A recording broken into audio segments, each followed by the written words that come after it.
On February 26, 1970, the Beatles released their compilation album, Hey Jude. And here's what I thought. Now, we all know the Beatles, and I suspect if you're watching this video, you probably have a decent understanding of who the Beatles are. But I made a promise to myself to review every single one of my records on some sort of anniversary date, so here we are, 50 years later, celebrating Hey Jude.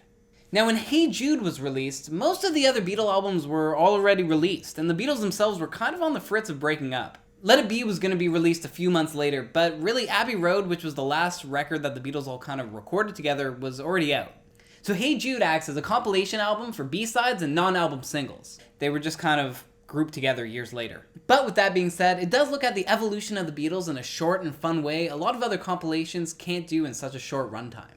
It also reminds us that some of the biggest Beatles songs weren't even on a main album, just singles. But I'm getting ahead of myself, let's go in order, shall we? We start with Cant Buy Me Love, which really captures the early Beatles sound and kind of subject matter perfectly. It's an upbeat and catchy song about, well, love. It was actually only the Beatles' 6th British single, so it's an oldie, but a goodie. It was first released in March of 1964. It was also on the Hard Day's Night album. Track 2 is I Should Have Known Better. Like Cant Buy Me Love, this was also on a Hard Day's Night album. It's another Beatles love song from around this era. It's good, it's just not my favorite Beatles song. What, the Beatles have so many good songs. We skip forward in time to Paperback Writer. Now, I credit this song as to kind of one of the first songs to ever get me into the Beatles. I think I was about 12 years old when I found my mom's Past Master CDs. I knew the Beatles were a big deal, so I kind of asked her, what song do you think I would like? And she recommended Paperback Writer. And yeah, the harmonies right off the top, right into that 1966 guitar sound, it got me hooked. The Beatles were going from catchy love songs to more kind of introspective character stories. Next we have Rain. Now this song is a trip. It's a trip song and kind of shows the Beatles in their fully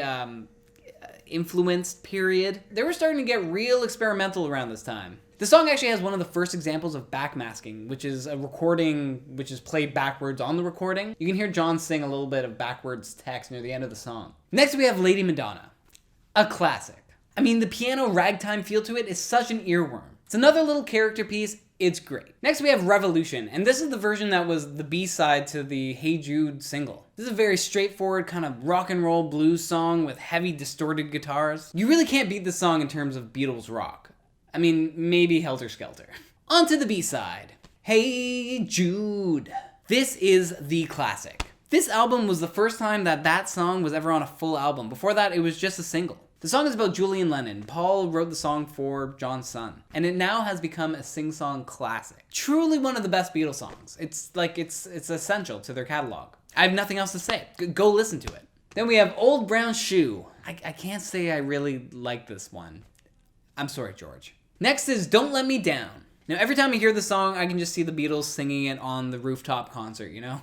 This song's a classic. Some would argue that Get Back might be more of a classic, but that song ended up on Let It Be, so I guess it makes sense that this song ends up here. And finally, The Ballad of John and Yoko. It's cute. It's like the whole Beatles are embracing John and Yoko's relationship at this point. It's kind of focusing on the fun and exciting aspect of their early relationship. And that's it! 10 truly classic Beatle tracks. Now the album itself kind of feels like a retrospective of their whole discography, so it might be kind of hard to rate, but as a compilation, I'm gonna rate it anyway. I'm a Beatles fan. It has some of my favorite Beatle tracks all in a row. Paperback Writer, Rain, Lady Madonna. Yeah, I'll give it like 8.5 out of 10. Even though there are a lot more, thought out and uniform Beatle records, it's still a fun listen. And if you find it cheap in a used vinyl bin, I'd say it's worth picking up just to have some of these songs in your collection. And if you're just getting into the Beatles and are primarily listening to their studio albums per se, there's a lot of essential tracks on here that you'd probably want to check out. So there you go. Please subscribe and join my progression as I listen to new and old music. Make sure to subscribe, like, or ride a bike. Yeah, I actually don't even remember where I picked this up. It might have been a record store near my house. The Discogs link will be down below if you want to compare versions. But yeah, until next time, peace!